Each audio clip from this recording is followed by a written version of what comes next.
જય દ્વારકાધીશભાઈ, બધાને સ્વાગત છે તમારા બધાનો એક આપણા નવા વ્લોગમાં. અને ભાઈ રાતે વરસાદ આવી ગયો છે, વાવણી જેવો વરસાદ થઈ ગયો અને પવન તો આવ્યો હતો ને, ડૂચા દીધા હાવ હતા. આ બધું ભાઈ લીલું છે ને આખું હુર આવી દીધું, કુંધરીને પથારી ફેરવી દીધી. વરસાદ નથી આવતો એટલો તો ભેગો પવન હોય હતા. જીતા આમ આગળ છે ને ઓલી બાજુ જાય ને ભાઈ, ત્યાં તો હાવ હુઈ ગઈ છે, આવો પવન હતો. અને અટાણે હજી છે ને પવન છે અને છાંટાઈ ચાલુ છે. હવે 4 થી 5 દીની 30 તારીખ સુધીની આગાહી છે. હવે શું થાય એ જોવાનું છે. વાવણા કરવા દે કે વરાપ નહીં દે કે શું થાય જોવાનું છે. ત્યાં સુધી વરસાદ નહોતો ને એટલે બધાને હાવ નવરાત હતી. હવે વરસાદ થઈ ગયો ને એટલે હવે ખેડૂમાં છે ને ભાઈ નવા કામ ખુલવા માંડ્યા. હેઠા હરિયામાન ભાઈ શું છે કે ઢોરને આવતા હોય એટલે પેક કરવા પડે, ઢક કરવા પડે બંધ, એ બધું છે ને ભાઈ હરાડો થવા માંડ્યા છે. જો અહીંયા વરસાદ થઈ ગયો ને એટલે હવે બધા છે ને હોના કામ ઉપાડી લીધા છે.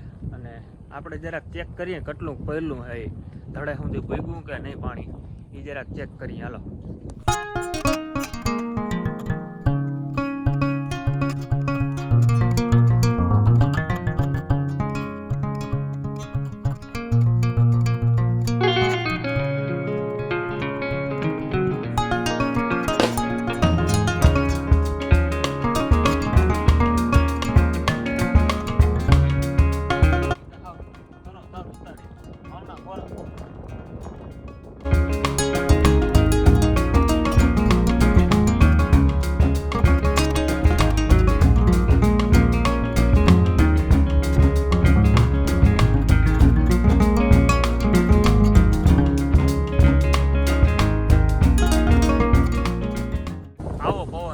જો આ બધું છે ને લીલું એને હુરાવી દીધું મેં હાવ છતાં પવનની હાવ સોયરું ભોગાત્યો જીકે ને અટાણે તો હાવ પકાર્યું મારે. ભાઈ જોયા પોપડીમાં છે ને હાલ આવ્યો ને ઝુંબે ને ઝુંબે હાવ ઓપ્યા નથી આમાં અમારા. પવન વધારે આવ્યા તાર પાડી દે છે છતાં હાવ છે તો હાવ ઝીણકી પણ હાવ ઝુંબે છે હાવ.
તો આપણે બીજી વાડીએ અહીંયા ખોદીને જોયું છે, અહીંયા છે ને પાણી તળે ઉતરી ગયું. અહીંયા છે ને ભાઈ વાવણા થઈ જાય હાવ રેડી. અને અહીંયા ભાઈ આપણે છે ને આ ઢારીઓ છે ને અહીંયા હરખો ઢક કરવો જોઈએ, પેક કરવું બહુ પડે. નકર છે ને ભાઈ રેઢિયા ઢોર છે ને એનો ત્રાસ બહુ છે. એટલે જો અહીંયા છે ને એક થાંભલું અહીં ખોડી દીધું છે, હજી એક થાંભલું વાં છે ને ખોડી. અને આમાં છે ને ભાઈ કાટારા વારા ને એવું બધું આમાં જઈ પેક કર્યું ને હરખું તો અહીં છે ને ભાઈ થાય. અને બાકી બધા હેડા છે ને એમાં કાટારી જેડું નાખવ્યું જો છે. બાકી નકર રેઢિયા ઢોરનો અવડો ત્રાસ ને કે ગમે એવા ભાઈ ઓલા સાદાવાળા બાંધ્યા હોય ને તો એમાં ઓલા ખૂટિયા છે ને માથા મારી અને તોડીને આવે છે. એટલે ભાઈ છે ને ખાસ આજુ કરે તો છે ને હરખુંથી બધું છે ને પેક કરવું જોઈએ. કેમ કે ઓલા આવે છે તો ભાઈ કાંઈ ગયા હતા માથા મારીને ગમે એવા થાંભલા હોય ને એ આવ્યા વગર રહે જ નહીં. એટલે પેકતા ભાઈ છે ને ખાસ કરવું જ પડી છે. અટાણે થોડુંક કામ છે તે હાલો મારે ભાટીએ જવાનું છે, તો પહેલાં ભાટીએ જતો આવું અને પછી વળી કંઈક આગળનું કામ ઉપાડી દઉં. અહીંથી ગામમાં જવાનું છે ને 4.5 થી 5 કિલોમીટરનો છે ને આડો રસ્તો આવે છે. એટલે આડ રસ્તામાં ભાઈ છે ને ચોમાસું થાય ને વરસાદ પડે ને એટલે એવો રસ્તો ખરાબ થાય ને એવી હાલત થાય ને કે વાત જ જવા દો. હું આપણે તમને દેખાડું કેવા લપટાણિયા થાય ને. ખાલી પહેલો વરસાદ અને એ ખાલી વાવણી જેવો વરસાદ છે, એવો બધો કંઈ વરસાદ નથી પડ્યો. તો એ જો આ રસ્તાની હાલત આવી થઈ ગઈ છે.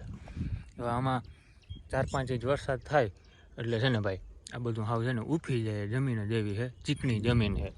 પછી જે આમાંથી નીકળવું ને હરપના લીટા જ થાય. ગાડી લઈને જઈએ એટલે તમારે પહેલા ગેરમાં અને બે બાજુ પગ ખોલી રાખવા પડે, બાકીના હરપનો અને એ પગ ખોલ્યા હોય ને તોય હરપના લીટા જ થાય. આવા રસ્તા છે ભાઈ આપણે અહીંયા.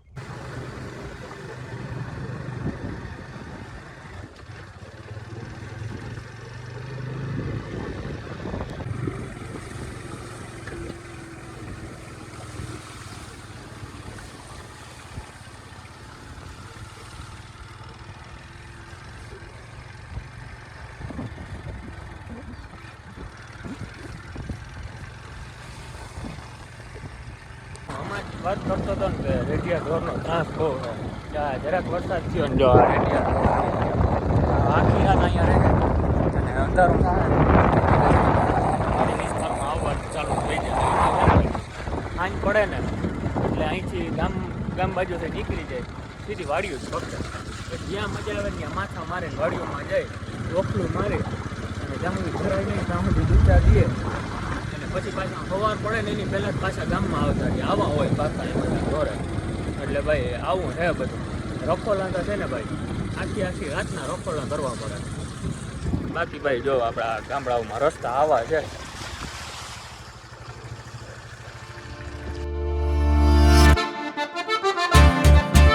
ગામમાં પૂકી ગયો હું ભાટિયામાં. અહીંયા જો રોડ ઉપર છે ને ટોલ નાકું છે અહીંયા. ભાટિયાની બજારો શું સાર જો વરસાદ થયો ને બધા ખેડૂત છે ને ભાઈ વાવણીમાં લાગી ગયા છે. અટાણે ખેડૂતનો દીકરો કોઈ ભાઈ ભાટિયામાં જો અનાજ અહીંની જે લોકલ પબ્લિક ગામમાં રહેવાવાળાનું હોય ને એ જ છે.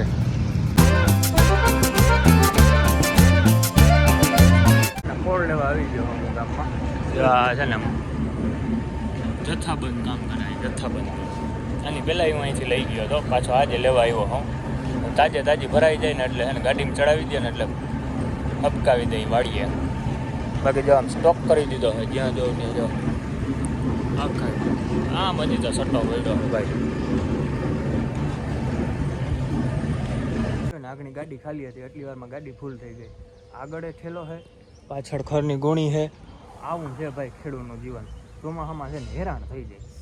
વરસાદ થાય ને એટલે પૂરું. પછી રસ્તા બગડે ને એટલે એમ એક જાય ને એક ફેરે એટલે એમથી જેટલું લેવાનું હોય ને એટલું બધું એક ફેરે લેવાઈ જાય ને પછી પાછો તો ધક્કો નહીં. અરે રસ્તાની ઉપાધિ ભાઈ આવું છે. બધા ગામડામાં આવા રસ્તા છે ને પછી થાય ને એટલે કંટાળી જાય માણસ. પછી શું કરે?